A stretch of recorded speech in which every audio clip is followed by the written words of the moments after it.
எனக்கு என்ன பயம்னா 25 வருஷம் என்னை பார்த்து வளர்த்தீங்க. நான் இவ்வளோ வருஷமும் எனக்கு பிடிச்சதை அவங்க செய்ய விடுறாங்கன்னு தான் நான் நினச்சிட்டு இருந்தேன். ஆனால் அவங்களுக்கு பிடிக்காததை ஒன்று நான் செய்கிறேன்றதுக்காக என்னோட கான்ஃபிடன்ஸ் வேலைக்கு போகக்கூடாதுன்னு ஸ்டாப் பண்ணாங்க. நீ சம்பாதிக்கிறதுனால தானே கான்ஃபிடென்ட்டாக இருக்க, வேண்டாம். பைக்கிங்னால கான்ஃபிடென்ட்டாக இருக்கியா, வேண்டாம். எனக்கு ஆக்சுவலி பைக்கிங் எந்த அளவுக்கு கான்ஃபிடன்ஸ் கொடுத்ததுன்னா, நான் சொன்னாங்களே சார், என்னோட கம்யூனிட்டியில் நிறைய பேர் வெள்ளையாக தான் இருப்பாங்க சார். நான் கலர் கம்மி, ஒல்லியாக இருந்தேன். என்னை பார்க்கும்போதே நீ மாதிரி தெரியலையேம்மா. ஒரு ஃபங்க்ஷனுக்கு போனால் எல்லாரும் ஒரே மாதிரி இருப்பாங்க, நான் ஆட் ஒன் அவுட்டாக இருப்பேன். ஆவரேஜாக தான் படித்தேன். எனக்கு அந்த கான்ஃபிடென்ஸும் இல்லை, பேச மாட்டேன், ரொம்ப இன்ஃபீரியாரிட்டி காம்ப்ளெக்ஸ். ஆனால் எல்லாமே உடைச்சது என்னோட பைக்கிங்கில்.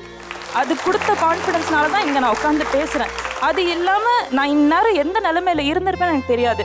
இதை புரிஞ்சுக்க உங்களுக்கு 25 வருஷம் கூட பத்தலை. அப்படி இருக்கிறப்போ சும்மா ஒரு ஆளை அரேஞ்ச் மேரேஜில் அவனோட ஸ்டேட்டஸை மொத்தம் பார்த்து கல்யாணம் பண்ணிக்க போகிறேன் நான் எப்படி நம்பி போகிறது? அதனால தான் நான் என்னை பற்றி தெரிஞ்ச ஒரு பையனை நான் கல்யாணம் பண்ணிக்கிறேன். இப்போ அதனால தான் நான் என்னோட உலக சாதனையை படித்தேன்.